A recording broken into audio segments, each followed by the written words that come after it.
Good evening, everybody. Welcome to Apex Racing TV and welcome to the second round of the Apex Racing Academy GT4 VRS Super Series. After a pretty successful start to the campaign at Watkins Glen, which featured a pretty interesting format, we now head across the Atlantic to the only non-North American race meeting of the season, to the home of British motorsports, and the full Grand Prix layout here at Silverstone as well, just under 6 kilometres in length. And alongside me in the commentary box to cover this one, alongside me, Adam Bath, is our former iRacing World Championship Grand Prix Series driver Alex Simpson. Alex, welcome. Welcome to Silverstone as well. This arena layout, it hasn't really been on the iRacing service very long, but it's a layout that we've grown to know pretty well in recent years, and we're set to turn the GT4 cars loose for another cracking evening's worth of action, I think. Yep, hello everyone, good to be back once again. Yeah, you've got to love Silverstone. If there's one circuit that we jump away from North America to come and visit, what a great one to choose. Silverstone, obviously, like you said, new to iRacing. You know, we haven't known this layout for a little while, for very long on iRacing, but what a great layout it is. We know it all well. It does make for better racing, I feel, than the old Silverstone, that extra couple of overtaking places, and I think the GT4 is going to be quite interesting today for sure.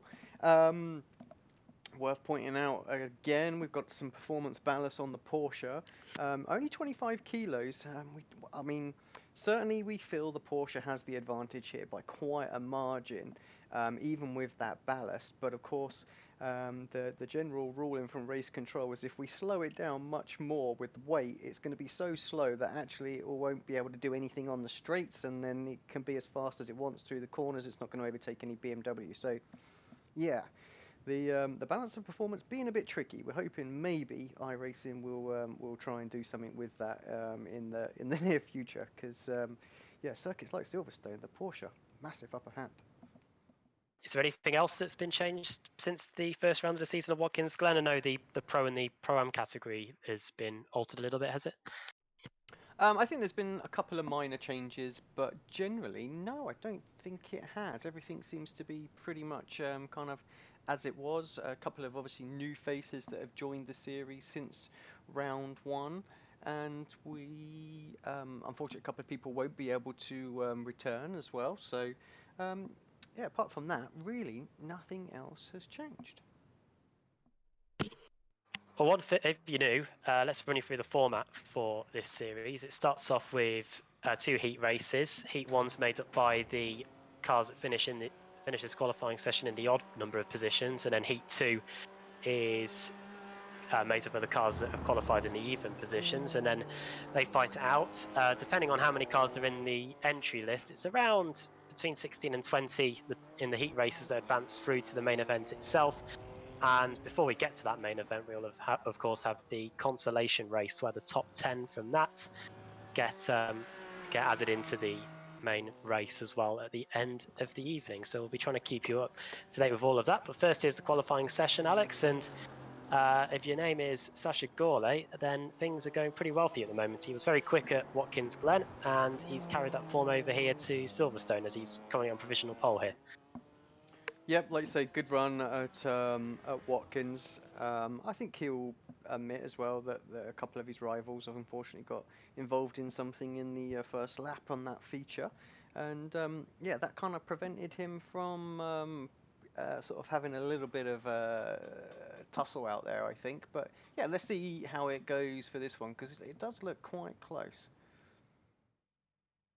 Indeed it does, yeah. Qualifying session over then. 19 cars in this one.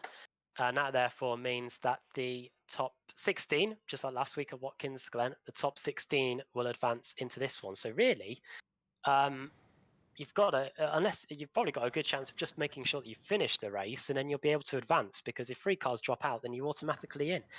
There are the cars gridding up then, and the grid is on your screen. It is Sasha Gorley on pole position with a 2-minute 12.1. 6/10 of a second ahead of Jacob Toffs. Then it's Marcel Orang in 3rd. Adrian Campfield, the highest of the Pro-Ams, in 4th. Then Adam Tompkins in 5th. Matthias Beer in 6th. Then it's Dimitri Denisov, Tom Edgar in 8th. Andy Derrick in 9th. And Nathan Thomas completing the top 10 for Driftline Racing. 11th for Alvar Gomez. Then it's Lucas David in 12th. 13th place on the grid is Carl Jacquelet for Year 1 Racing. Then it's Andy Taylor and Jose Malbran, Paul Glist, then Jay Steffi from the USA, Nick Dawes from the Netherlands, and starting at the back in 19th place is where the Formula One circus is going. It's the Austrian, that is Wolfgang Loader, and the car's now gridding on at the end of the hangar straight, Alex, just before Stowe. I remember commentating on a GT4 league that we also do on this channel a couple of weeks ago, and found that the Porsches were very, very slippery in the early stages, just because they have barely any time to get the tyres up to temperature here. Yeah, I think that's going to be key. I feel still we're going to be like last week. Sorry, we are showing Andy Taylor. He's our driver, our featured driver. You can see him all strapped into his rig. He's on VR and everything else like that. Nice looking setup there. But yeah, I feel like the BMWs are going to be quite quick on again that first sort of lap. So they've kind of, if they're going to do something, they've kind of got to do it in that first lap. Get some positions, make it difficult for these Porsches to overtake. But of course, when you look at this front row, it's nowhere near as divided as it was in the last race at Watkins Glen. Real domination at the front there. Cars coming into the final couple of corners then, getting set for the first heat race of the evening here. The Apex Racing Academy VRS GT4 Super Series. It's going to be Sasha Gourlay that leads us through the final corner to the green flag. And the green lights are on, and we're racing for 15 minutes here at Silverstone. And for the most part, everybody going through the first corner pretty much line astern. There wasn't too much of a bottleneck at the start, and as Alex mentioned, the Porsche's dominating the top 7 or so cars. Up the inside there, though, is car 118. That is Adam Tompkins trying to get past Adrian Campfield in the early going. But that big BMW, it's got a height advantage, and it's also got a position advantage as well as they go onto the Wellington straight. As one of the BMWs, I think that was Thomas, going off in the background there. Now, they were talking last week, the drivers, that obviously if the BMW was making contact with these Porsches, that the Porsches were getting knocked about a bit, and you can understand that. We did have a bit of a laugh and a joke at the size difference between the two cars. So that is something the Porsche guys are going to need to be a little bit mindful of. They don't want to, they don't want to force a move on a BMW and then get sent spinning. Reminder, of course, also that we in the commentary box, we also have to choose the best looking car. There's a prize going for that. I've got to say, I'm liking Adrian Campfield's BMW, but also liking Marcel Orangs. He's trying to put pressure on Jacob Tofts here in the SimSport News by iZone car. I think he's got a livery that you might like, Alex. Yeah, I do quite like the look of that, I have to say. Blinking from Jacob. Jacob obviously a bit happier that he hasn't been involved in an incident or anything like that. Like last week, because it wasn't his first lap that he got sent spinning. So yeah, makes his meeting a little bit easier compared to what it was. Of course, I don't want to commentate curse him, so let's hope that he manages to hold on to that. Coming through Stowe then for the first time. Not too many position changes in the top 6. In fact, only one, and that was Dimitri Denisov getting past Matthias Beer, who we're looking at here. Interesting livery, I must admit, on his car. Looks like someone's taken a paintbrush to it. Many different colours there. In fact, it looks like there's a juice bottle opening or something like that as they come across the line to complete the first lap. So it's Gourlay that leads, top second. Yeah, very close. That's 2 BMWs. That's Alvar Gomez trying to get by Tom Edgar, I believe. Yeah, 214 trying to get by 252. So 2 BMWs going at it, and these guys, like everybody else in the top 16, as things stand, all advancing through to the feature race at the end of the night. But they're still having a decent scrap over a spot in the top 9.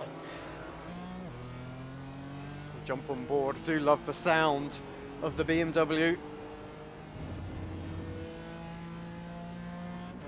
It's sound especially good if you've got that new audio driver on, Alex. I don't know if you have, but it's a perfect symphony in my headphones, that is for sure, as we go into Brooklands. Didn't quite hit the apex there, getting a little bit sideways there was Tom Edgar. A bit of correction on the steering wheel, now through Luffield and on to what was the old front straight here. But with these GT4 cars, Alex, it's Copse corner, the right-hander coming up here, unless you're alongside, it's going to be quite difficult to get a move done here. Yeah, I mean, it's not the hugest of braking zones, even on these cars. They do have to have a little brake for it. I'm getting reports maybe Carl Yacolet's had an accident out there. He's definitely way back, so I'm not quite sure what that is. Let's have a look, see if I can get that back on a replay. Let's run wide. Ah, that's right at the start, I think. Yeah, exactly. I'm not sure what that is, so. Just But the weirdest incident I think I've seen. Well, Sasha Gourlay is pulling away quite handsomely in the early going, 1.3 seconds ahead, and also there's been a change for second place. As you can see, Maniti Racing's Marcel Arang has got into second place, got past Jacob Tofts, and now that he's passed, will he be able to chase after Sasha Gourlay here? It is 10 laps or 15 minutes, whatever comes first. At Watkins Glen, I think we had the time before the laps were completed. Last time around, Arang was only a couple of hundredths of a second slower than Sasha, and that was despite getting past Jacob Tofts as well. So now that he's clear, let's see if we can try and hunt him down. The gap is currently 1.3 seconds, as you can see on the intervals on the timing tower, and quite a lot of cars separated by just around half a second. So anybody that's in yellow means that the gap isn't too much between them. And if your name's Andy Taylor, he's quite close to Jay Steffi too, who has gained 3 places. You can see there in the fight for 14th and 15th, it was just a couple of attempts between those two. And if you call Jacolette, Alex, he's just going to be wishing, oh, if only I could get past Paul Clist here, because then I'd be in the race. It looks like from this opening heat, only one driver that started is going to miss out on the main event. Yeah, and just looking at, obviously the numbers are a little bit lower this week, so I think we'll see everybody, I think, in the feature race, which is a good thing. So, will it be the case if there's like three or four cars that don't make it in? Will they just still battle it out in the consolation race too? Now there is a set-in, and this will be an interesting one for race control, where if you don't need to do the constellation, it just advances straight into it.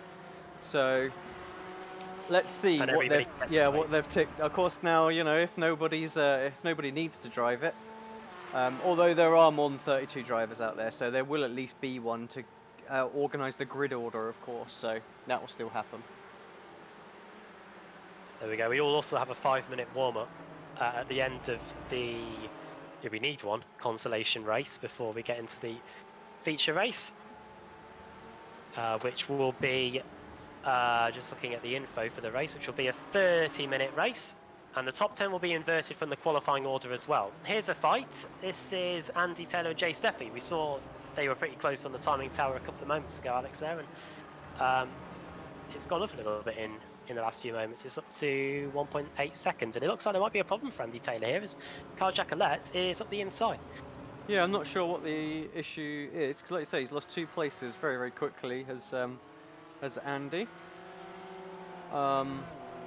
I wonder if we can have a little look and see if he appears to be experiencing any problems on his video link that he sent us, and no, it doesn't appear to be, so yeah, not quite sure what is going on there, but yeah, now he's got a bit of a charge and having a look to see if he can get back by Jacolette there. The only thing I could think of in terms of in the race is he either picked up a slowdown penalty in the exit of Chapel, or he went wide on the exit of Stowe and had to pick up a slowdown penalty there potentially. Yeah, possibly it was a slowdown by the looks of it. It's a nice tasty scrap, and it involves a BMW and a Porsche. The Porsche is Dmitry Denisov in the Wild Animal Bears liveried car, and behind him is that very colourful BMW of Matthias Behr, riding on board with the Porsche here with Dimitri, turning into Copse. Oh, a bit wide. Surely a chance for Matthias to make a move. Could be brave, and he disguised discretion is the better part of valour there, Matthias Behr. He can go side by side into Maggots and Beckett's, but I think the BMW just wasn't enough alongside there to get the move done before the braking zone. See the big grunt of this BMW. is this when the 25 kilos is going to hamper the Porsche a little bit. Oh, he's trying to defend. He's not being totally mugged off, is the Porsche, but Beer's on the outside. Is the Porsche going to randomly appear at the inside here? He's still somewhere on our right-hand side. There they go. And through goes the BMW of Matthias Beer. He's back where he started. He's back up into 6th place.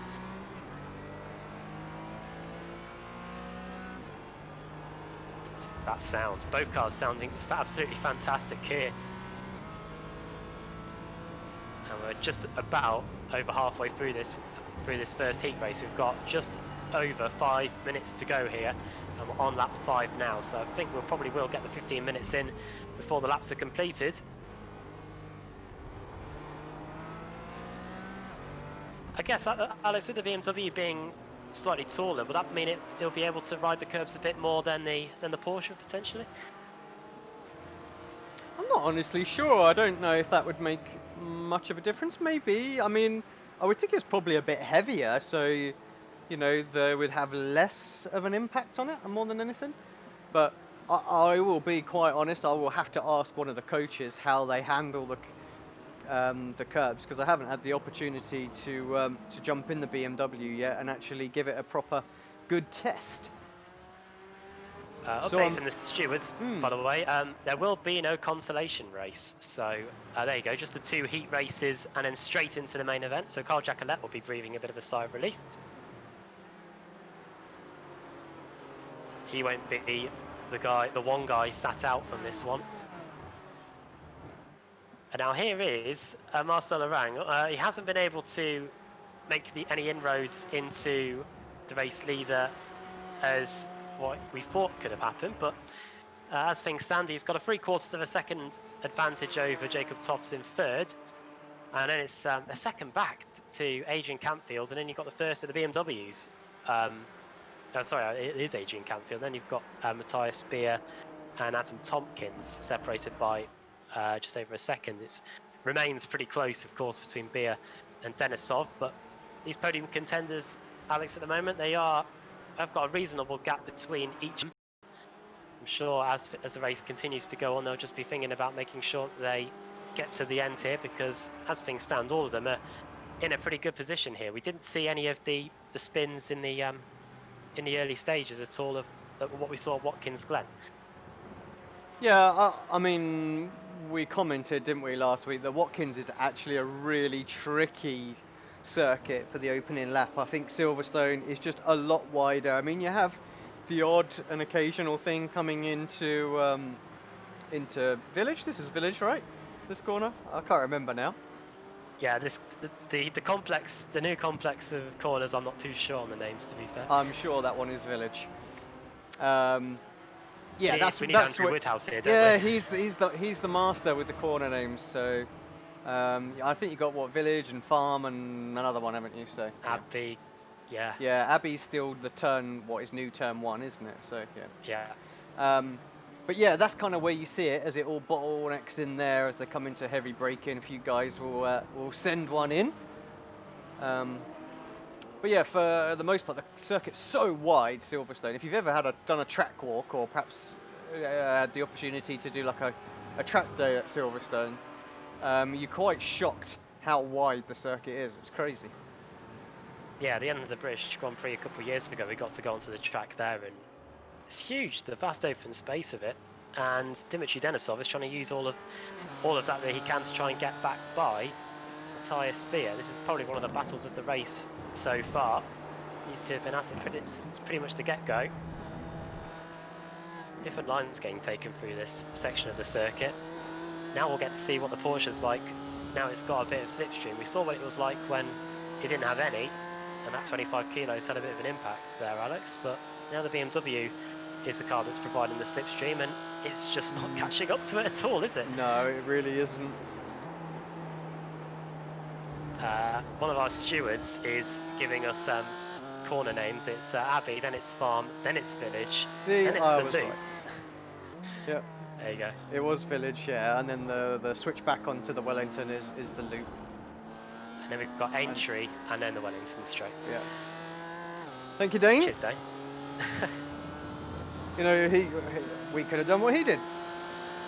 Googled it.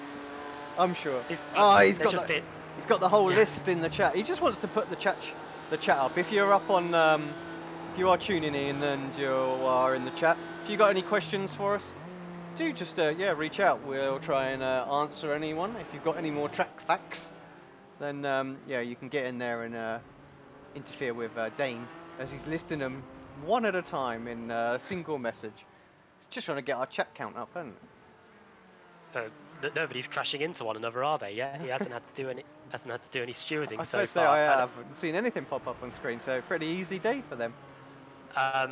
Nathan Thomas and Lucas David, I think, have just had a overtake on the circuit. These two are pretty close. Two Beamers going at it down the Wellington Straight, and this is what we like to see. Is David going to try and go for a move around the outside? I don't think he's enough alongside that all-grey car of Thomas. Oh, I love that gunmetal grey. Simple, but it's just using the spec maps to its greatest effect. Sorry, Lucas, but we're going to have a little focus on this car. I do really like the yeah, I do really like Spartan stripes on the top as well. The American flag. Well, I think we would have to go into the chopper to see that one. Let's have a look. Nope. No. Ah. Oh, it might be just a black and white version. There you go.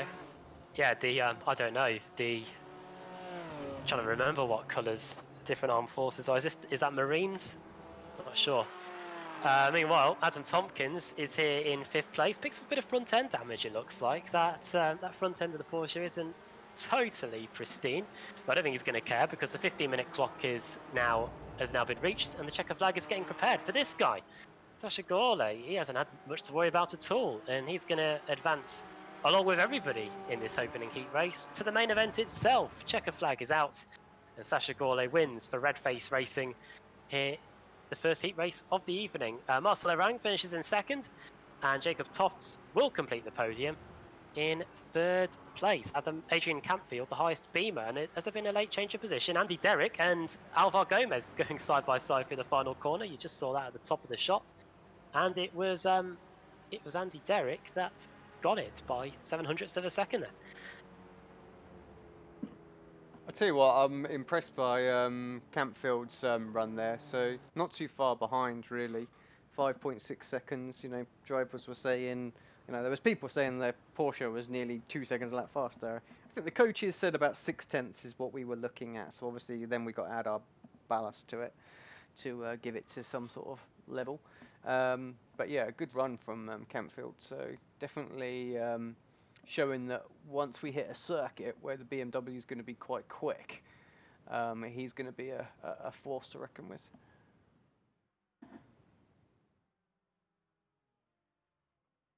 Right then, not too long before we advance to the second heat, which again will be another 15-minute race, or 10 laps. It'll be a 15-minute race, with what looks set to be everybody advancing into the main event itself. But if I'm right, Alex, is it the finishing orders from these races then reversed for the main event, or is it taken from the actual qualifying session itself? This is taken from the qualifying session. Let me just bring, and then the feature is the top 10 reversed. Yeah, based on these results of these races. Yeah. So. There you go. Right then, Moritz Lerner, who was very unlucky at Watkins Glen, is going to be in this one. But first, here's the finishing order from the first heat. Sasha Gorley wins by 2 seconds. A second and a half behind him was Marcel Erang was Jacob Tofts, who completes the podium. Highest Pro-Am driver in the field and highest Beamer in the field was Adrian Campfield. And Adam Tompkins in 5th. 6th is Matthias Beer, then Dmitry Denisov, Andy Derrick, Alvar Gomez, Tom Edgar completing the top 10. Then 11th, Nathan Thomas. 12th, Lucas David. And the rest of them, as now our attention turns to the second heat race. Not much time at all. Moritz Lerner starts on pole position. There he is for Williams Esports. Isaac Jane in 2nd. Then it's Damien Harris, Lucas Byron. Then it's Philip Johansson. Then Mark Silcock, Jonas Sager, Tobias Berker, Jenton Adriesen. Then Mark Heron, Benoit Holzer, Ben Gregory in 12th, 13th Marco Tolman, then Toby Ward, Scotty Angelo, Clement Sibon, Mark Jones, and the other two cars not starting the race. As here they come through the final corner. It's going to be Moritz Lerner that leads us to the green flag. The green lights are on, and we're racing for the second heat race, another 15-minute heat race here at Silverstone. First thing we've noticed straight away, Alex, is there is a lot more BMWs in here. At least 4 of the top 5 are BMWs, but apart from the leader, Moritz Lerner. Yeah, like you say, it just must have worked out with the even positions mainly being Porsches, I guess, then in qualifying. So should make for an interesting feature then. So Damien looking pretty quick, Isaac looking quick, Johansson as well. So did we see, I think someone had a little incident a bit further back. I saw someone off the circuit. Looks like a couple of cars maybe struggling out there. We'll perhaps review the start once we've completed this lap just to see what's kind of happened. Yeah, I did see some sparks getting trailed by one BMW, but it might have magically repaired itself. But into the field we go then. Here's Lucas Byron, a livery that I did like at Watkins Glen last week, and a livery that I still do like, to be fair. He's got, he's lost a place in the early going. Philip Johansson has got by, and it's Sweden versus Canada here in the early going as Moritz Lerner escapes to a 6/10 of a second lead. Here we are looking at Jonas Sager, another Swede in the field. He's got Mark Silcock just in front of him. BMW making the most of the curb and the runoff area there. As off goes the Belgian. That was Jensen, I think, Alex. I think it was. I think we were going to catch the aftermath of it. So let's see if we can just get that one back, and then we'll have a little review what happened at the start. So this is actually at the start. You saw there's a Porsche that went off as well. There he goes in the background. So not been the best of laps. So for Jensen there. Let's stay with it actually, because I think this is where we're going to see. Well, it was Cops, wasn't it, that he went off on? May as well stick with it. It looked like the damage magically repaired itself to the left rear anyway. Everything turning fine here. Wonder if it might just be a little bit of locking of the brakes. Maybe the cold tyres may play a part. We're about to find out. Going through the field there. Whoa! Whoa! That's a big old moment, that is. Well saved. So, but I'm guessing he has got a bit of damage. Repaired itself mostly, but I still think it's a bit icky out there. Oh, they're just going to get together. Oh well. You got a bit of help. No, that's not help matters at all. If it helps, Jensen, you will be still automatically advancing into the feature race. But there you go. End of the first lap then. Moritz Lerner leads. He's got just a second advantage over Damien Harris in second. And it's Isaac Shane, Spaniard, in third. For Philip Johansson, then it's Lucas Byron in fifth. Mark Silcock sixth.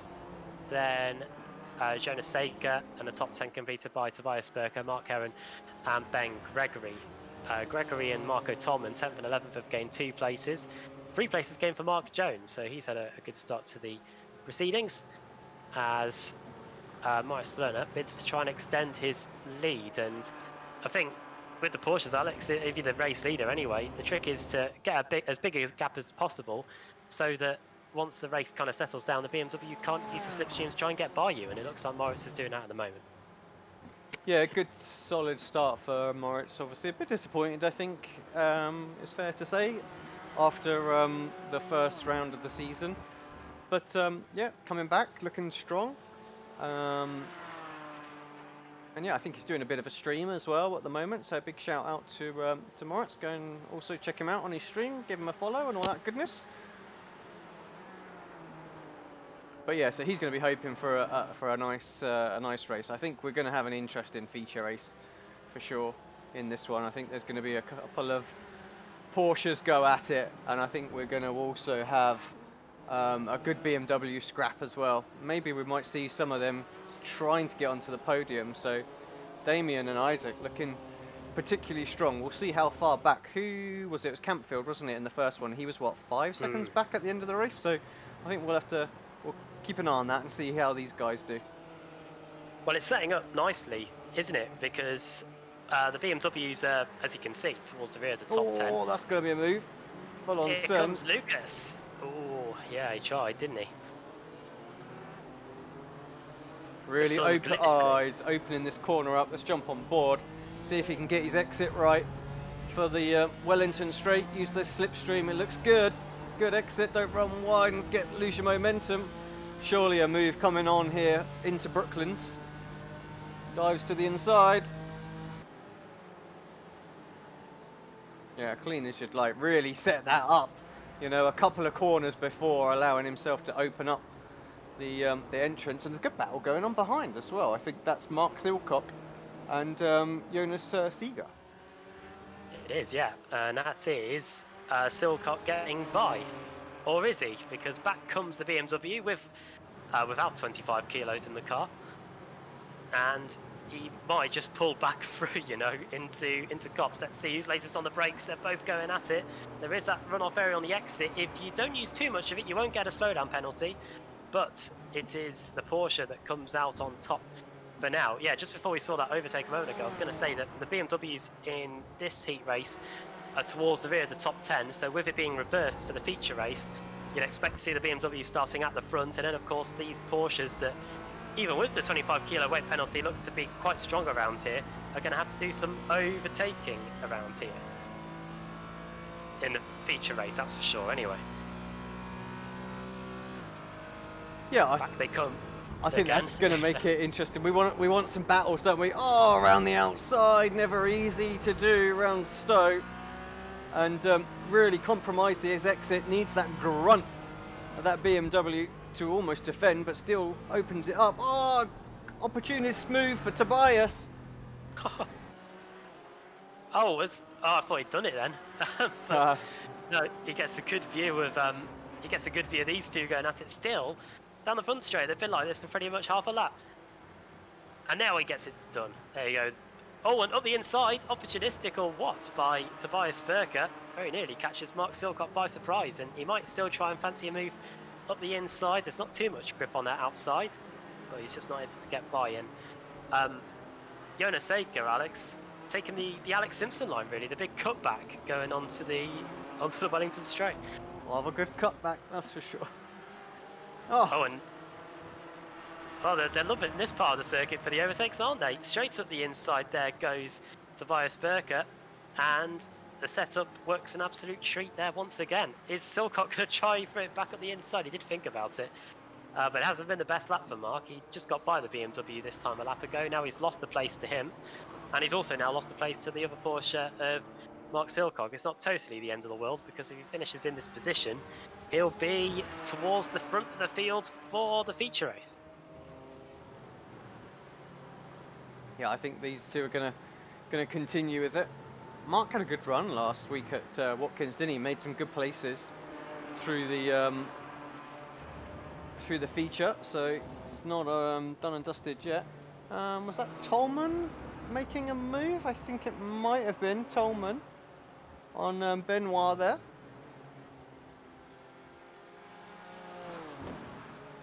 Very close in the fight for a spot in the top 10.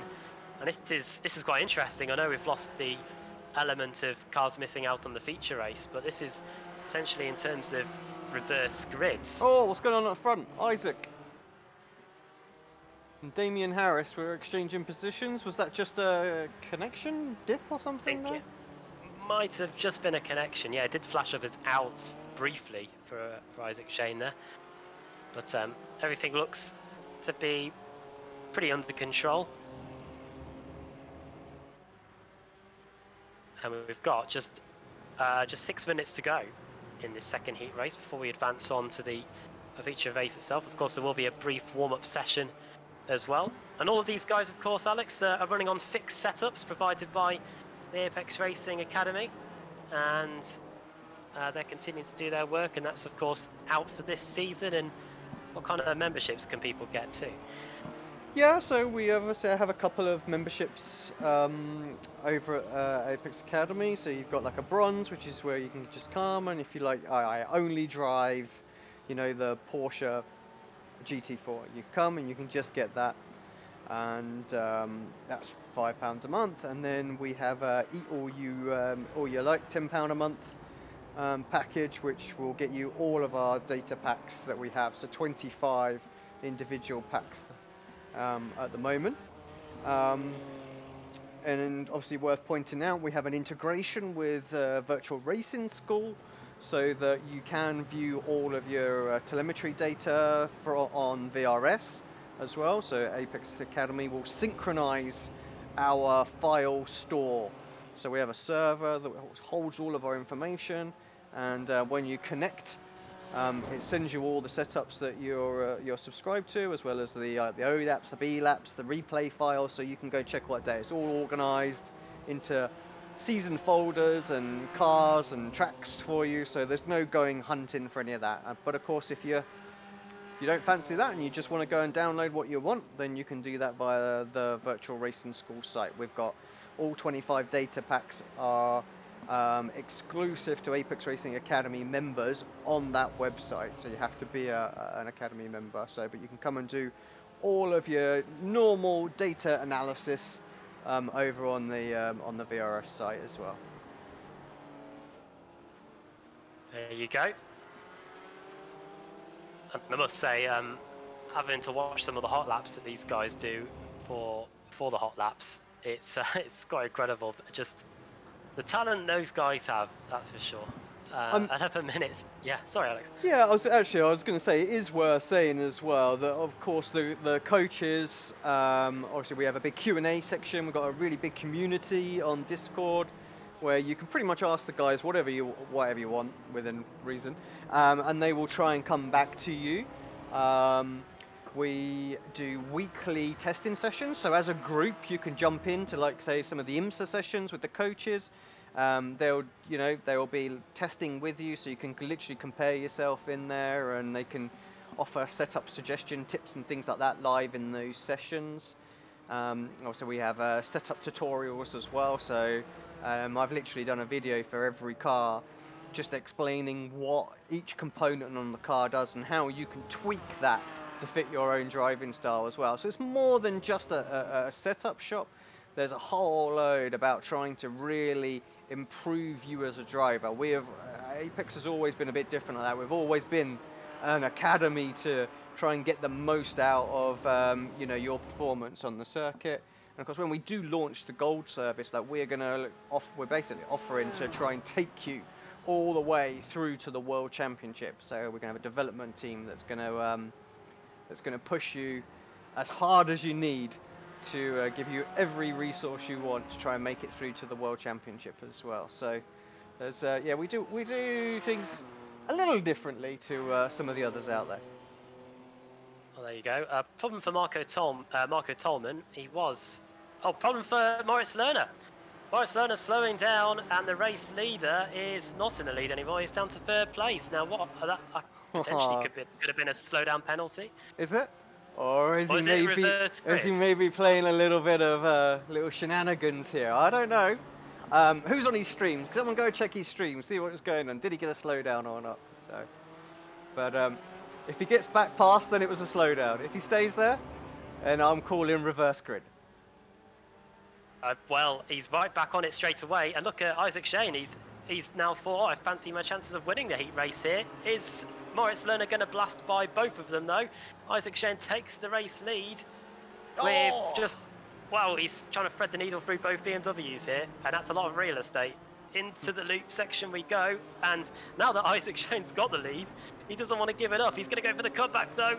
Oh, and I thought he was going to run into the back of the BMW there, Moritz Lerner, but now he comes onto the back straight, and so far tonight, Alex, we've seen that this Porsche isn't the quickest thing in a straight line, even with a BMW in front of it.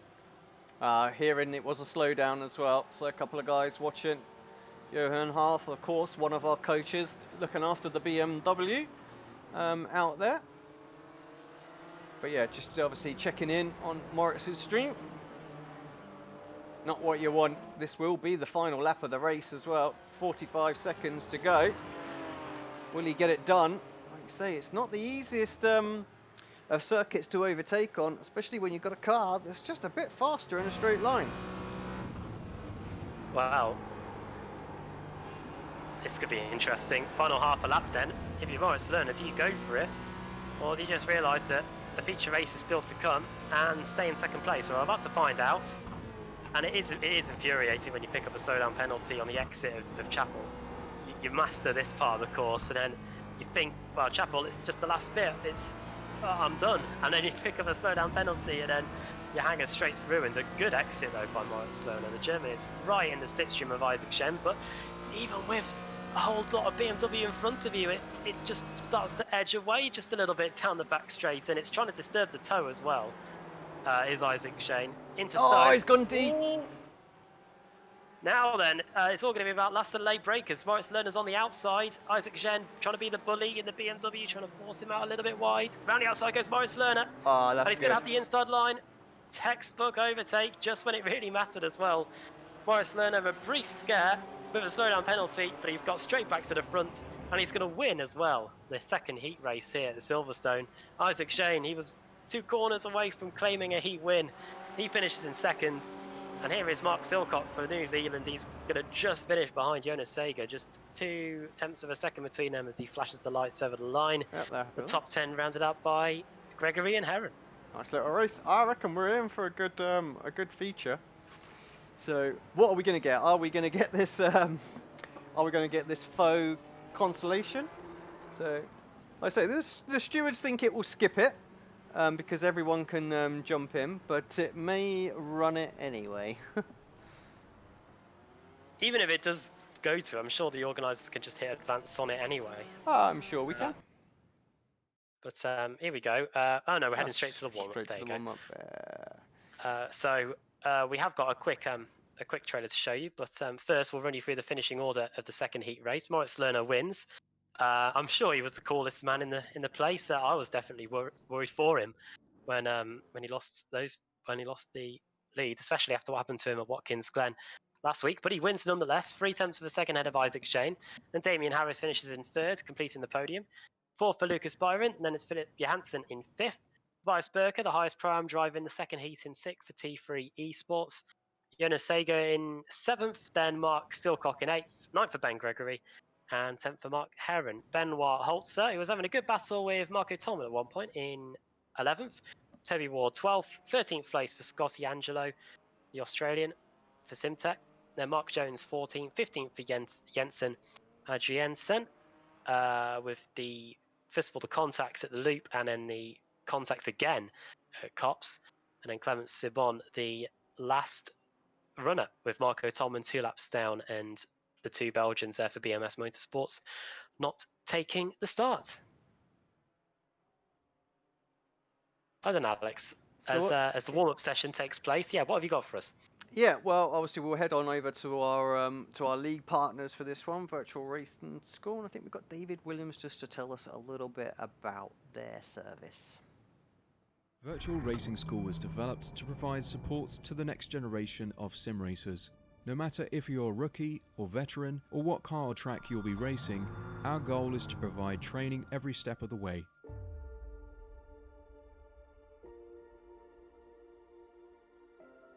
We found that iRacing can be quite difficult without proper training. There needed to be a way to prepare for on-track racing. With VRS, you can literally learn from the best sim racers in the world, including 4-time NASCAR iRacing World Champion Ray Alfala. And Ray Alfala is a 4-time champion of the NASCAR Peak Antifreeze iRacing Series. 3-time iRacing Grand Prix World Champion Martin Kroenke. Martin Kroenke becomes a 3-time world champion. Rallycross World Champion Mitchell de Jong. Mitchell de Jong is now champion for the iRacing Rallycross World Championship Series. And many other top sim racers. Data packs include everything you need to start learning. Our World Championship coaches create the data packs by setting a hot lap or a series of fast laps for you to compare, analyze, and replicate. Data packs also include a tutorial where the coach points out techniques they use to hit the fast lap. This gives you access to the latest driving techniques and setups before you even hit the track.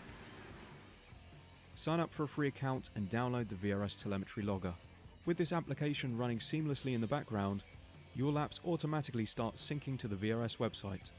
From there, you can analyze and compare 2 laps of your choice, whether it's your data, the coaches, or your teammates. VRS will automatically target improvement opportunities so you can get up to speed even faster. VRS also makes it easy for you to request and schedule one-on-one or group coaching sessions. These sessions can range from 30 to 90 minutes, and you can select the car, track and setup combination of your choice. Visit virtualracingschool.com today to sign up and get started.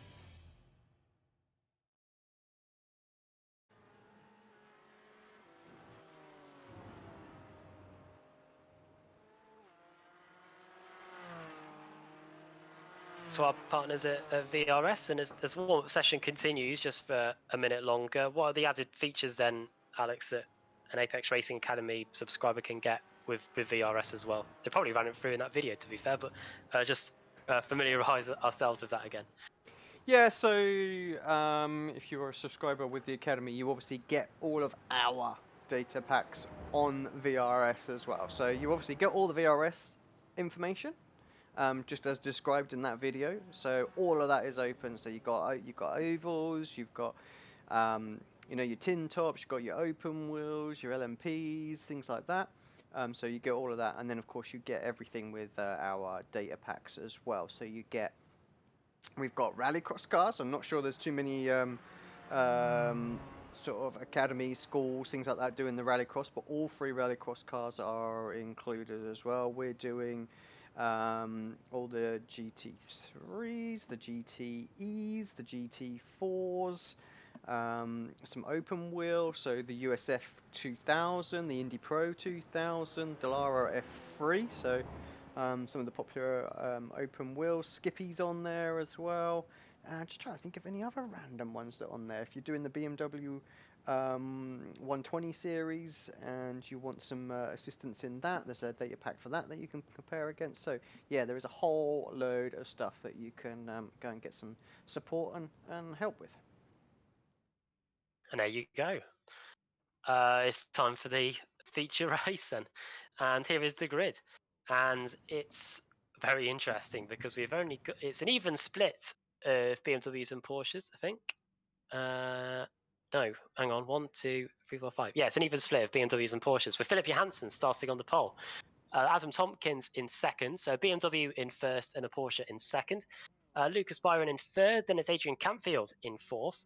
Fifth for Damien Harris. Sixth, Jacob Toffs, then Isaac Shane, the very nearly race winner in Heat 2, with Marcel Arang in 8th. Then it's Moritz Lerner, their winner of Heat 2 and 9th, and Sasha Gourlay, the winner of Heat 1 in 10th. 11th for Matthias Speer, then 12th Tobias Burker. 13th on the grid is Dmitry Denisov, then Jonas Sager in 14th. 15th for Andy Derrick. 16th Mark Silcock, then Alvar Gomez, Ben Gregory, Tom Edgar, and Mark Heron completing the top 20. 21st, Nathan Thomas, then Benoit Holzer in 22nd. Then it's Lucas David, Toby Ward, 25th, Jose Malbran, then Scotty Angelo, Jay Steffi, Mark Jones, Andy Taylor, then Jensen Adriensen, Paul Klist, then Clemens Sibon, Carl Jacquelet, Marco Tolman, and then the cars that had issues earlier on. Are they taking the start this time? I think they are not. So just the 32 cars getting set to get turned loose here at Silverstone. Reminder, it is a half an hour race as opposed to the 20-minute heats. And here they come then, through the final corner. And it's going to be Philip Johansson that leads us to the green lights. The first time tonight that a Porsche hasn't done so. It's a BMW that crosses the line to lead us. Oh, there's a BMW sideways, and it takes one away with him. That was Andy Derrick. Poor Andy Derrick away within a couple of meters of getting his race started. Whoa, sideways Porsche. And somehow everybody avoids it. That was Adam Tompkins, Alex. It was Tompkins, just like a slow motion one. I mean, he's rejoined. Oh, straight in the front of somebody, unfortunately. So he gets sent again, and he's right in the middle and actually just gets out of it. So, yep, just needed to be a little bit more cautious coming back on. I don't know if he got tagged or anything there, Adam. It just looked like he lost it with the cold tyres. That's it. Yeah, it's a very short formation lap here. You've literally got maybe 2 corners, and then you get underway. So not the start he would have wanted, and all of a sudden it's a BMW top 4. And now we're going to see what the Porsches are all about. Moritz Lerner is the highest Porsche in the field. He's had a fantastic start to the race. He's gained 4 spots already. Next on his list is Damien Harris, but the race leader with a comfortable 1.4 second lead after half a lap. It's Philip Johansson. We haven't seen any leader being able to escape into lead that quick. One question on the YouTube chat is the Beamer better since the patch? Probably the wrong people to ask, but as things stand, it's BMW 1, 2, 3, 4. We're just the people in the commentary booth. We need to get the drivers to tell us this, don't we? Now, I should have a go. All problems for Tom Edgar and who was that? Somebody else was dropping down the order as well. Not too sure who it was. What happened to Sasha? Sasha Borley.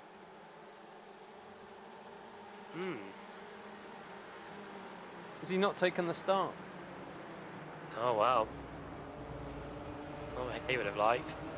At all. That's not what he would have wanted at all. After winning that first heat race too, I can't see him. Into the final couple of corners we go then to complete the first lap. Moritz Lerner is trying to get by what is so far proven to be an impenetrable force to BMWs, but he might be able to change that because he's up the inside of Damien Harris through the final corner. But then he has to get back behind the BMW. It does show that the BMW speed does come straight away. As long as it can get the power down, it's kind of alright, isn't it? You can defend. Yeah. I got a horrible feeling Sasha's not taken this race thinking it was the consolation. I really hope he hasn't. Oh no. Reminds me of the time where... what was I doing? The story will come back to me. Let's just get back to this battle now as they go onto the Wellington straight. Very close here between Damien Harris and Moritz Lerner. Is Lerner going to try and go around the outside though? Damien Harris is trying as much as he can to try and make sure he doesn't do it. Maybe just a little bit of squeezing as well. Now, I think we can sense what Lerner's going to try and do here. He's going to try and go for the big old Alex Simpson cutback, I think. Or is he? Because up the inside goes the other Porsche. That's Marcelo Rang, the guy that finished second in the opening heat race. He's now trying to give the winner of the second heat race a bit of bother here as they go onto the national straight. I'll tell you what, Marcel wasn't half bad on that first race as well. Sasha's quick, of course, pole position for him, so we know how fast he was. And Marcel was able to stay there or thereabouts. So, you know, I think Moritz is not going to have it all his way. If he doesn't get a move on and make some moves, then I think Marcel Rang, he's going to put some pressure on that Williams eSports driver. Story's come back to me now. I was doing an NHS charity stream. I was actually in the race, and I was too busy checking my phone, thinking that the Mazda race was still going on, and looked up and saw that I'd completely missed the start of my my race. I'd started from the pit lane. I still did all right in it, to be fair. But here is the fight for the lead then, and Philip Johansson's 1.4 second gap on lap 1 has been completely wiped out.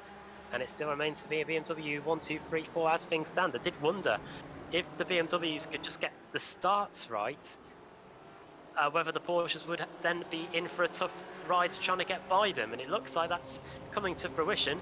Of course, I'm sure Moritz Lerner isn't panicking just yet. There are still 25 minutes to go here. But as things stand, Damien Harris is proving to be a useful buffer to the three Beamers at the front. And of course the Porsche is better on the tyres, that's really where it gets into its own. This race of course is 30 minutes, not the 15 of the heat race as well, so much more time for the sort of the Porsche to come into its own as well. So yeah, it's going to be interesting. I tell you what, I'm quite surprised to see, well not surprised, I'm quite looking forward to seeing how some of these BMWs go. So Campfield was very quick, Byron was pretty quick in that last race as well. So I think there's a chance that if these guys can get moves pretty early and Moritz has issues getting by, they might build a couple of seconds gap, and then it's going to be an interesting job for Moritz to hunt them down. But Campfield was quick. He was only what 5 seconds back as well in his BMW on the heat race. So yeah, that's let's be interested.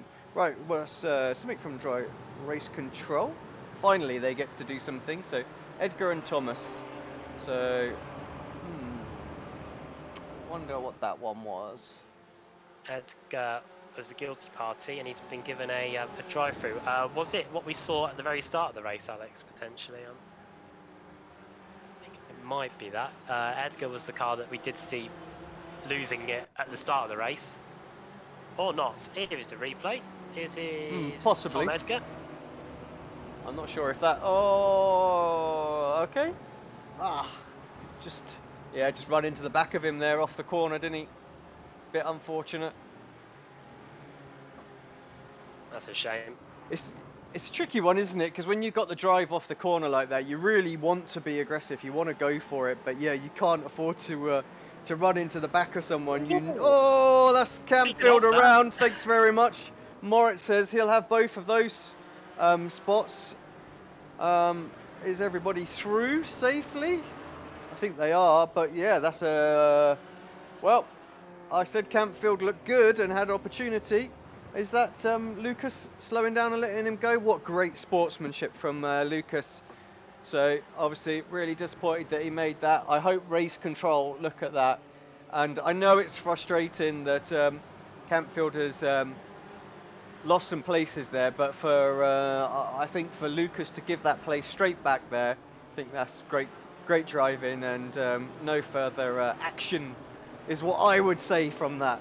So, well, I think the BMWs were just starting to sense the presence of Moritz Lohner there just a bit, and maybe that pushed them into, well, it pushed the BMW into a bit of contact there. Into left field we go then, and Moritz Lohner has now just got one BMW in front of him, and it's that of Philip Johansson. Damien Harris is trying his best to hang on to their coattails. And right now, as they go through Woodcote and onto the National Straight, Moritz Lohner is starting to start to apply the pressure. He's got plenty of time, of course. He's got just over 20 minutes. And, is that a slowdown? Or is it just an off track? It's an off track, but I think if you do abuse it, as I think Johansson has, because it looks like he might have just picked up a slowdown penalty. Careful, Moritz, as he's trying to go around the outside. It should. I was about to say they're probably here. Yeah, they're probably going to serve it by being side by side.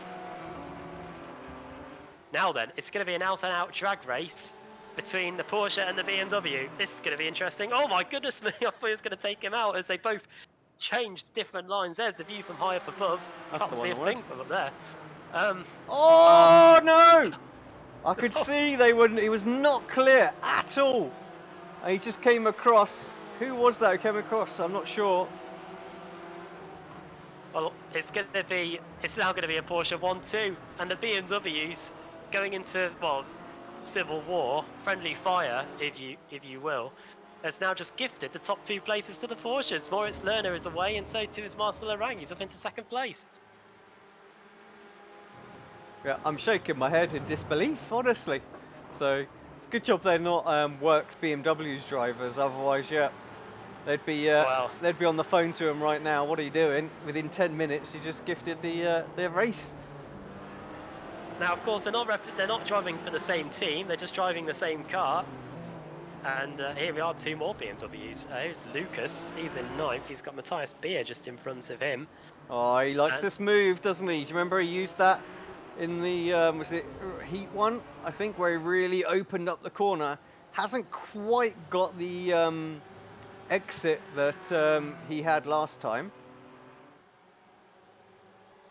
Yeah, I don't think he's going to get side by side as well. Obviously some year one fans. How are those guys doing? We've not had the best of meetings. Carl Yakalat, there he is. Actually looks like he might have just got a slowdown, dropping down the order. So, sorry Dino, in the chat. Oh, he's retracted his message. After that. It's like a commentator's curse, isn't it, when you do a shout out for your teammates? One thing we haven't pointed out is that while the BMWs at the front were making contact, we did see a message from Race Control saying, due to the fact that Lucas did redress the balance in terms of those positions, it has been treated as just as no further actions. So no penalties for the contact down at club. Nice. I think we should almost make that a rule. Yeah.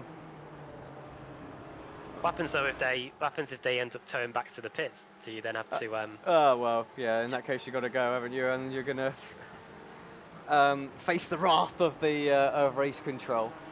Yeah. Yeah, I was going to say it's probably better that than going head up than making yourself go head on into a wall or something like that. 1/3 of the way through this one then, and it's all changed really. It's Moritz Lerner leading 6 laps in, with Marcelo Rang in second. It's a BMW. It's a German 1-2 at the moment. They're going to be loving that.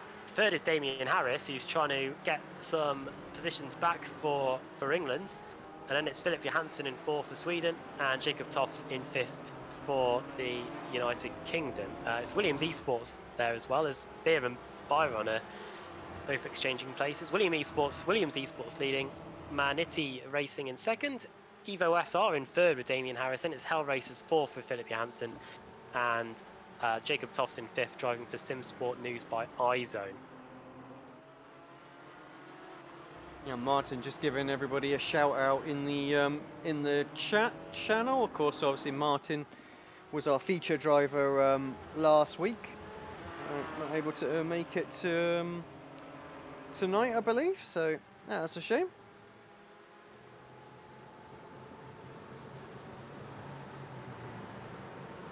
Yeah, Mark's starting to pull away now. Who else were we missing that was quite quick last week? We're missing Lotterman as well, aren't we? So, we just a little bit of a shame that we haven't really had this great battle yet. I feel like, Sasha and Moritz, this would have been a really good fight tonight. Don't know what's happened with why he's not in this one. And then no Lotterman as well. Harris and Johansson. Harris gets the drive through. Oh wow! So that's for the was that for the contact at no, at this corner here? We might need to go back and have a look at that. I'm trying to remember. My mind is trying to go back and have a look at what happened. There goes Damien Harris straight away. May as well get it over and done with as quickly as he can. This is one of the shortest pit lanes as well. Oh, I hope he made the speed limit. As you can see, because it's so short, he's gone to the race lead straight away. Yeah. There's Damien Harris. And that means now that Philip Johansson has been promoted into 3rd position. So change there. Isaac Jane in 4th, then it's Jacob Toffs 5th, Camfield 6th, Byron 7th, Matthias Beer in 8th, 9th Dimitri Denisov, and Tobias Burker completing the top 10.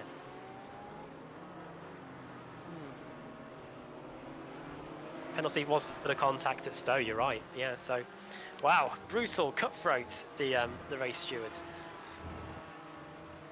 That was for allowing the 2 Porsches through earlier. Yeah, we were on the chopper, weren't we? Looking down as he just sort of drifted over. You could see he just come across. Definitely wasn't the room there to go for the move. Here is Nathan Thomas, who is on the comeback trail here, because he was one of the cars that was spun around at Cops earlier on. He's managed to get up into 19th place. Here's Andy Taylor as well from the United Kingdom. He's one of our feature drivers for this one, am I right, Alex? I think he's got the rig camera set up. Yeah, it has, and of course every driver has the opportunity to do this. If you want to know how, just give me a little shout after the race or before next week. It's just a simple link, and you put in a room name, and away you go. Up comes a webcam that we can hook into and integrate into our overlay. Bobby Childs is trying to conceive a Super League, I think, in the YouTube chat. We'll go on to that in a moment because it's very close between Nathan Thomas, who's just in front of Andy Taylor, and Jose Malbran in the Brewbank Racing car. They're just going through Maggots, Beckett's and Chapel now. Halfway through this one, onto the hanger straight. Let's see what kind of slipstream the American Nathan can get. Next week we head back over to North America, racing at as I scroll down, we're racing at Mosport for that one. Very close. There's Malbran. Oh, now that will be. I think he'll get away with that. I think it might just be an off track. Jonas Sager dropping down the order. Oh, contact. Around there is Malbran. So contact there. Sager was losing places, and now too will Malbran. as a result of contact there. It looked like contact with Nathan Thomas.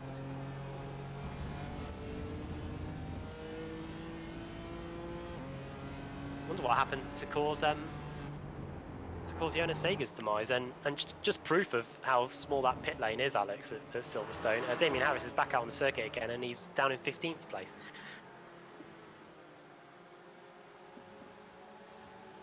I was just watching, obviously, that video there while we brought up Andy's webcam. Normally they're so delayed, but yep.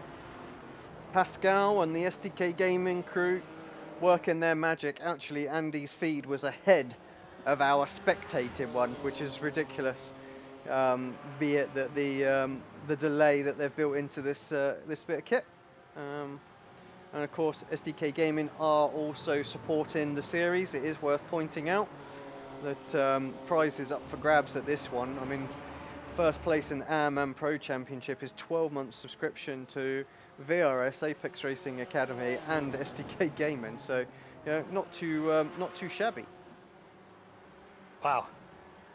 Yeah, that is some prize. I don't think I'd be taking any time off iRacing if ended up winning that. Meanwhile, Adrian Campfield and Lucas Byron on the comeback trail. He's trying to get some places back. Hello to Josh Thompson, he's just joined the YouTube chat. Into Stowe we go. Round the outside goes the grey and dark green BMW. Oh, I thought he was alongside, but Adrian Campfield very firmly closing the door shut there. Now this is where Lucas collided with a fellow BMW earlier. This time no such issues, and behind him is Matthias Beer as well, who's in 8th place. Campfield and Lucas Byron, two BMWs that have lost places after the issues at the start as well.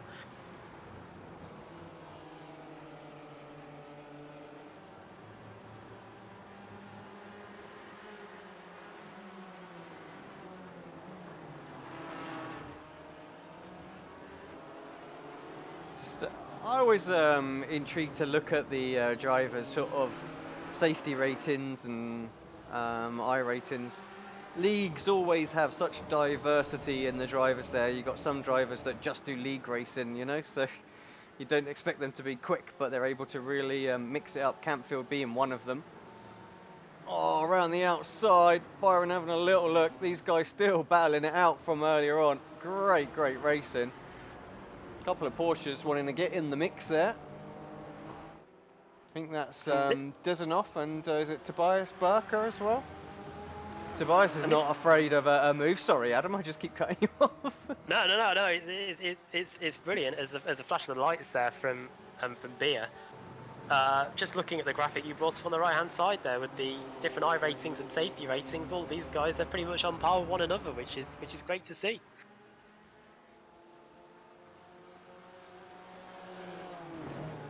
Bit of frustration, I think, creeping in from Burker there, flashing his lights at Denisov. I think Denisov making a bit of a mistake through Cop's corner, losing ground on these guys, and with them battling so hard at the moment, they want to sort of pounce if they can.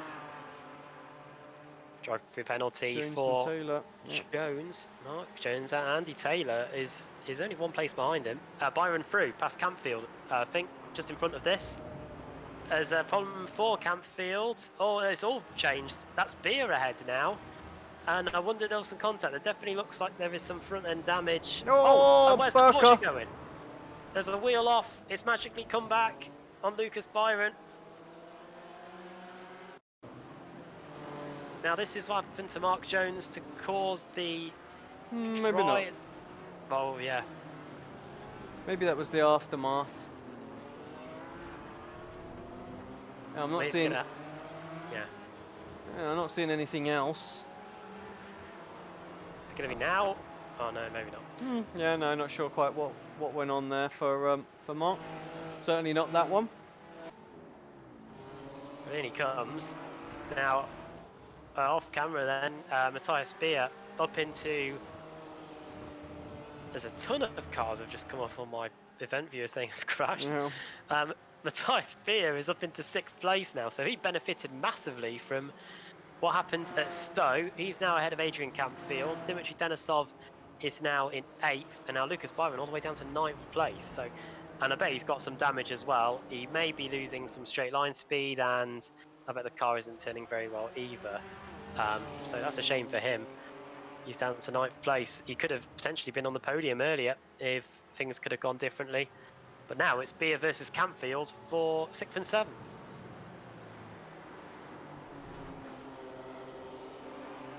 And we've still got, despite the obvious shuffling of the order, there's still 5 BMWs inside the top 10 and 5 Porsches as well. So the balance of performance has continued to just about be balanced. But Porsche definitely looks a stronger car here, even though it's not the quickest thing in a straight line with 25 kilos in the back of it.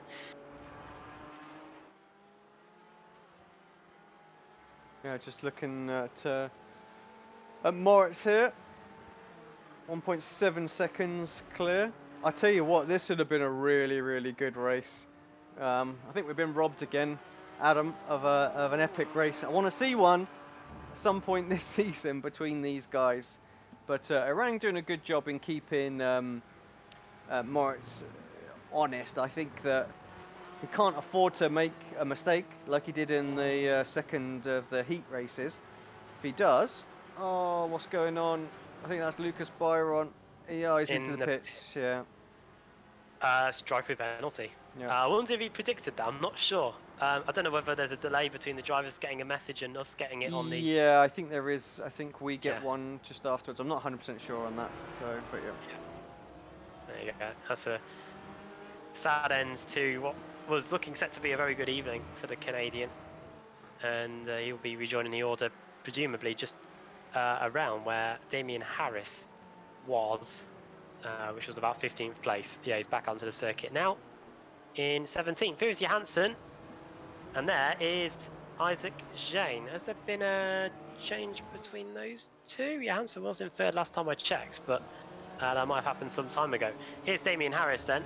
Since coming out of the pits after serving his drive-through penalty for the contact at Stowe earlier, he has made steady progress. He's up to 12th.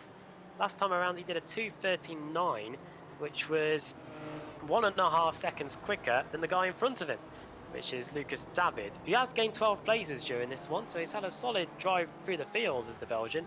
But now he's about to have to deal with Damien Harris, who looks, as he comes out of left field, a little bit sideways there, Alex. A man on a mission in the final 4 minutes. Yeah, I think he can sense. Well, I mean, he'd have to really go some, I think, to get a top 10, but it's not totally out of the realms. He's lapping really, really quick.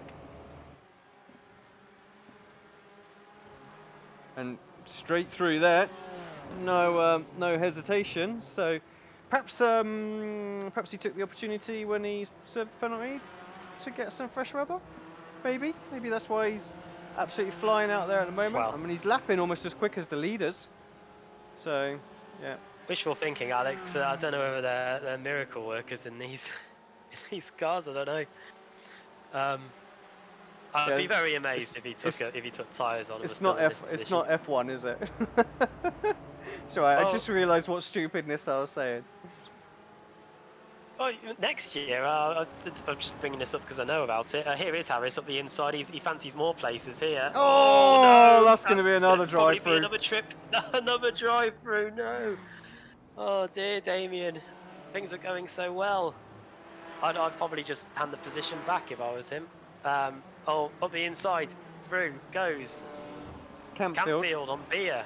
Yeah. Beer coming back up the inside.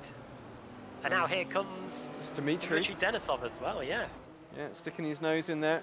It's going to ruin the cutback that Campfield was looking to get. He wanted to get that run out, and in the end, he's just had to focus on defending. It's so difficult when you run side by side on iRace, especially if you have a single monitor, because obviously you've got the spotter saying still alongside. You can't look to your left or to your right unless you've got VR or button maps or whatever, and you're just trying to hope that you don't run into the Porsche. And that's probably one of the most narrow parts of Silverstone, that left-hander onto the Wellington Straight. But good racing between the three of these guys, and that remains the same. It's Beer in 6th, Campfield 7th, and Denisov in 8th. I don't think we've seen any verdict from race control just yet. on that contact between David and Harris. Harris remains in 10th, Lucas David in 12th place now, so it wasn't as bad as I was fearing, the contact between the two of them. Question in the chat about the Pro and Am banners. There was a change after round 1. Of course, we wanted the Pro to be the Academy green rather than the Apex blue. So yep, that's why you're seeing slightly difference now, and the red for the Am. Yeah, it's Academy green and VRS red. Red's not too shabby. Jack Sedgwick, one of your drivers in the ARLTC, races in red, and I think he's leading the standings in that one at the moment. Yep, I have to say that Simicube, I think it is livery, isn't it? I'm not sure. Yeah. Maybe wrong. Don't shout at me, Jack, if I'm wrong there. But yeah, that's certainly a nice one. All of a sudden, Marcel Orang, 0.8 of a second back from our leader. What's going on? Do we have a bad lap for Lorna out there? Maybe one of the guys checking his stream. Right. Yeah, Johan, if you're around still. Did he have a little issue that I don't know about? Well, the stewards, maybe 2.5 minutes to go, but they're up in the ante with the penalties. 30 seconds stop in the cold for Jensen Adriansens.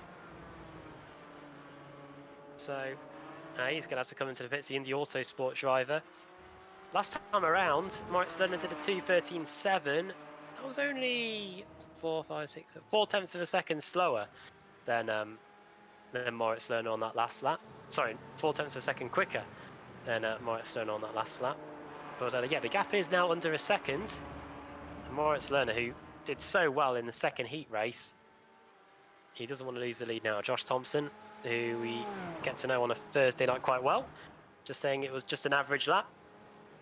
But Marcel has been gaining on him on the last few laps, so let's see if he can get it within under a second before we start what will be the final lap of the race. This feature race has flown by here at Silverstone.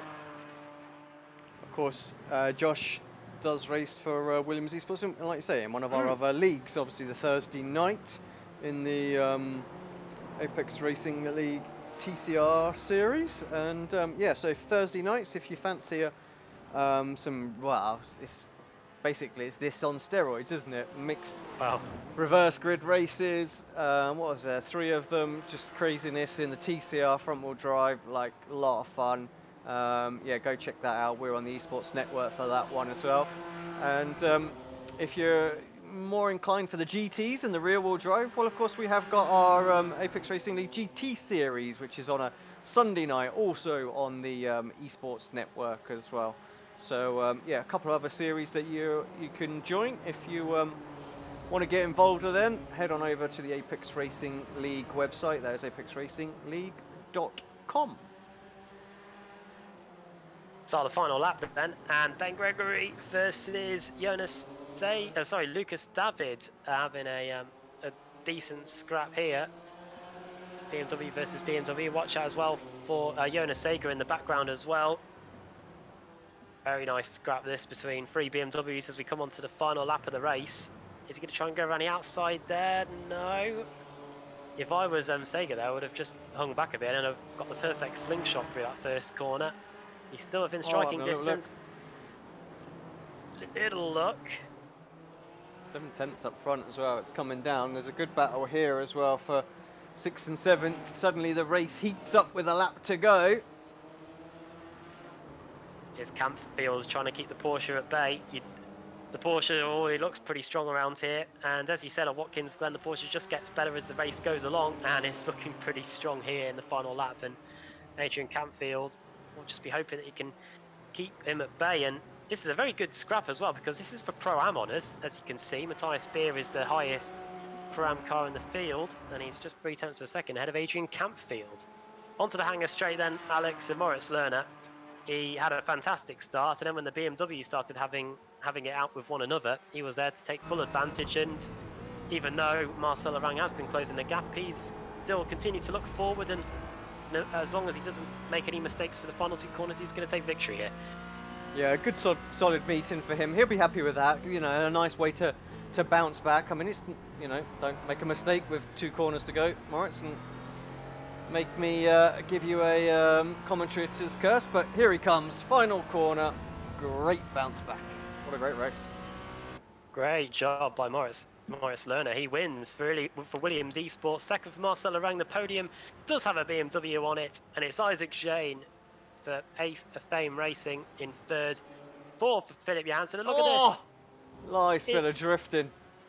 Damien Harris. He carries on his momentum up through the field, and he's going to gain another place just before the end, getting past Mark Silcox to get back up into 9th position. And look at this, they're still at it. It's Ben Gregory who's going to just about stay ahead, but it's Lucas David, and it's also Lucas Byron arriving onto the scene. Oh, he's just nearly going to get by Jonas Sager, but it's going to be the Swede that finishes ahead of the Canadian. And there's Jose Malbrin coming through the final corner. He's going to finish in 16th place as well. Here's Mark Herron for Scotland with the MPH Racing livery on his car. Through the final corner he goes. It's going to be 20th place. I think the only driver in the field that's going to finish where they started. And the bonnet looks pretty loose there as well. Here's a nice scrap. Marco Tolman versus Benoit Holzer. Holzer's in the Porsche. Tolman's in the BMW. Ooh, very close there. Through the final corner they go, and it's going to be the Porsche. The Frenchman, Benoit Holzer for Hypera Racing Team, that finishes there. There's for the year 1 fans, it's Paul Clist there across the line in 25th. And there's Tom Edgar in 26th place, another car that had to take a penalty early on, I think. Yeah, I got a Joe asking on the YouTube chat, what happened to Sasha Gorley? Well, the short answer is we don't know. The long answer is we reckon he missed the feature. Well, he definitely did miss the feature. Didn't see him on the grid at all. Yeah, such a shame. Would have been a good race. I really hope he didn't think that was the consolation, or he was away and missed the start. You know, so this could have been. Of course, that you have to be aware of that. That if the numbers on the grid don't require the consolation, it will advance straight through. Right, I think we have got some final standings. I'm waiting for the final standings. Are we still waiting for someone to come around? We are still waiting for someone to come around. I'm just trying to work out who it is.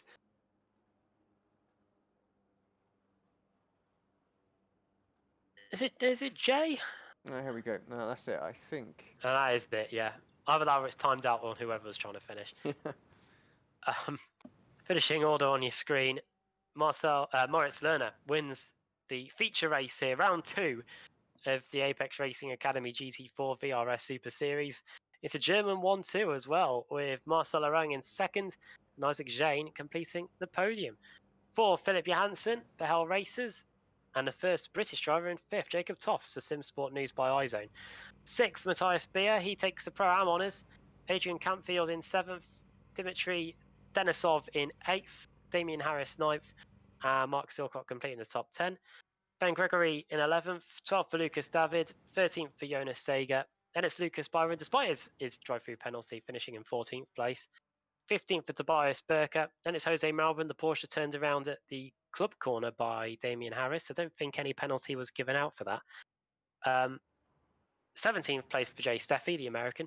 18th for Nathan Thomas. 19th Toby Ward. And completing the top 20 is Mark Herron. 21st for Andy Derrick. 22nd for Clement Sibon. And it's Benoit Holzer in 23rd, just ahead of Marco Tolman. Then Paul Clist for Year 1 Racing 25th. Tom Edgar in 26th. Andy Taylor 3 minutes behind in the end. Our feature driver with the camera showing his rig in 27th. And then the cars 1 lap down or more. Jensen Adrian Sins in 28th. Mark Jones 1 lap down there in 29th. Scotty Angelo also a lap down. 5 laps down, Carl Jacquelet. So problems for the Year 1 Racing car there. Adam Tompkins out early on. There's Sasha Gorley. Didn't take the start. Neither did Alvar Gomez or Nick Dawes, or quite a few of the cars that we didn't see in the heat race. Yeah, the likes of there was Oliver a Goldtink, couple. Wolfgang Loder, and Stefan Kalbrecht. Yeah, I wonder if a few of them got caught out there.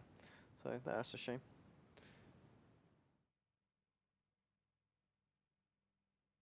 Right, then that's round 2 in the books. We've got 3 more rounds to go. Starting next time out at Canadian Tire Motorsports Park, Motorsport. I saw the hot laps from the guys around there ahead of the new iRacing week, and it looks set to be a good one. That's next time out on the 7th of July.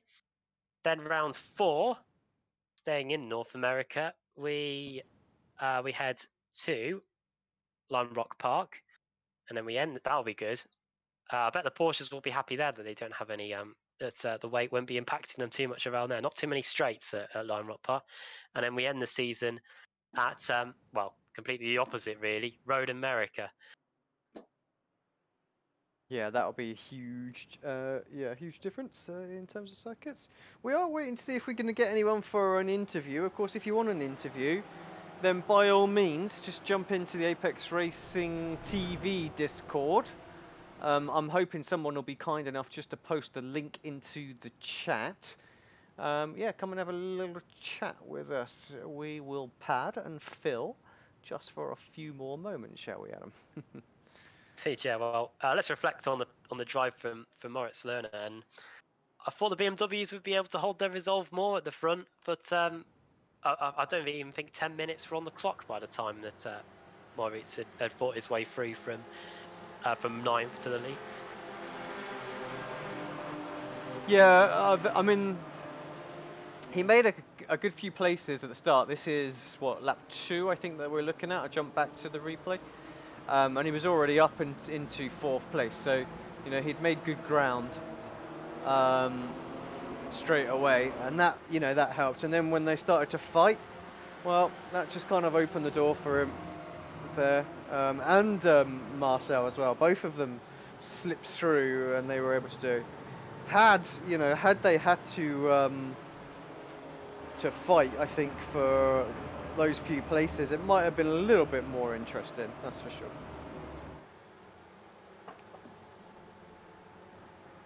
Porsches look good in the first 2 rounds, Alex, at Watkins Glen and there at Silverstone. Do we reckon that it will start to come good at some of the tracks that we've got to coming up?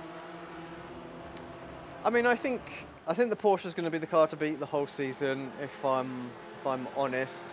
I would like to say that Road America might be a circuit that might favour, but there's still got some tricky sections where, you know, you need good quartering ability there. But I think it will be almost impossible to overtake the BMWs. That's the thing, because you're just not going to get the run. And even if you do, the power is just going to start to pull them away. We saw today, even in the slipstream, they weren't really able to catch and get by unless you were fully side by side, really, almost coming out of the corner. So that might be one where we see maybe see a BMW win. Well, we have got the race winner waiting to talk to us. Do you know Morris very well? I know I've often seen him on the stage at the Sim Racing Expo, but I don't know if you might want to take this one. I'll leave it up to you. I will take the interview by all means. Moritz, welcome to the Apex Racing TV booth, and congratulations on the win today and bouncing back from the Watkins Glen round. Hey, thanks for having me, and thank you for the congratulations. Yeah, after Watkins, I was kind of down already, and thought like, oof, if this continues like this, it will be not the best championship, but yeah, coming today with 2 wins, it's really nice, and it worked out. I think I was quite a bit lucky on the start to not get in all the trouble that happened at the front, and then it was good fighting, especially the first heat was really good fighting, because I got a slowdown in the penultimate lap, and that spiced things up in the end again. Yeah.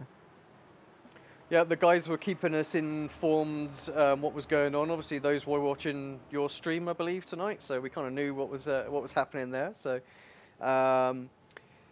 but yeah, I mean, obviously, it's a bit different to some of the other series. You know, any iRacing official series where we throw that little curveball of the reverse grid in there as well. So, yeah, anything can happen. I think that's the that's the thing we've got to got to be weary of on those opening laps come on this feature race. So obviously you got collected in something at Watkins. Watkins is a bit of a horrible circuit for lap 1 incidents, yeah, and you were unfortunate to get it. But yeah, I mean, just sort of talk us through your thoughts on the format. You know, have you done much heat racing before? I mean, it's not something we see too much on the roadside. No, the only time I did heat racing was in Rallycross when it came out, but that's about it. I think it's quite interesting. That's pretty much the reason I signed up for, because of the heat racing. It sounded quite interesting. The only downside to it is that you have to wait like 15 minutes when you don't have to race. But yeah, other than that, I think it's a great format. Adds a lot of excitement to it, and yeah, I'm looking forward to the next races, to be honest. So the strategy is to qualify second, so that you know, once you finish doing qualifying, you have a little rest, little break, then you do your second race, and then you've only got little gaps between them. Where if you obviously your pole position, you got to wait for the Heat 2 and the consolation race. Yeah, actually, you can do a little bit of strategy, because I think I never did it, and I never even thought about it. But if you qualify P2, you're first in the second heat, and if you finish first there, you'll be P9 instead of P10 in the final. So that already gives you kind of an advantage, but I don't think it gives you really an advantage. But if you see it from a strategy point, then yeah, you can play around a little bit. Well, I wish you all the best of the luck for the rest of the season. I hope we see you, you know, having a bit of a fight the next race. I've been saying to Adam through the whole broadcast, we've been denied the opportunity to see you and Sasha have a good old battle. I think like that would have been an epic one at Watkins, and I think it would have been a great one today. But yeah, alas, we haven't had it. So hopefully next race we'll have that. But before I let you go, anyone you want to give a shout out to, your sponsors, teammates, who makes it happen over there at Williams Esports? Yeah, big shout outs to my teammates, especially Josh, always there for me. You and can't yeah, to all the shout out sponsors. Bosch on this stream, you know that. I have to. Yeah, and shout out to all the sponsors. Awesome stuff. Thanks very much, Moritz. Congratulations once again. We'll catch you for the next one. But yeah, until then, just go and enjoy the victory. Thanks. Good to hear. Hello, Alex. I've been chucked out. Yeah. There you go. I think actually I moved myself out by some weird reason. So I was about to move Moritz out and suddenly disappeared, and I threw myself into the wrong channel. So yeah, that's what happens. Live broadcast. This is what can go wrong. Don't worry, Moritz. We weren't like diving to get rid of you or anything. Right. Well done, Alex. Shall we wrap up proceedings here, or? Yeah, I think that's it. I mean, there's only the officials and race control. We don't really want to speak to those guys, do we? So I think for their sake, yeah, we won't get them in. Right. Yeah, it's been another brilliant evening's worth of entertainment, as Alex and I were discussing before Moritz Lerner came in here. If you enjoyed it, make sure to give a like on this video and to give the Apex Racing TV channel a subscribe. I think we passed 10k recently, so we'll be chasing the next milestone. Make sure to click the bell as well so you never miss a live stream.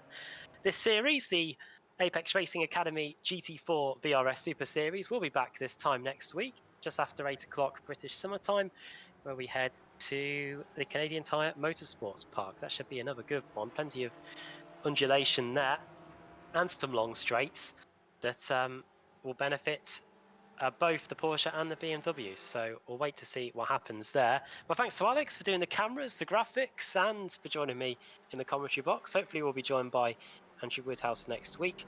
And well done to Moritz Lerner today, who took victory for Williams Esports. We'll see if we have a third different winner this time next week. So from myself, Alan Bath, from Alex, and from all of us here at Apex Racing TV at Silverstone, bye for now.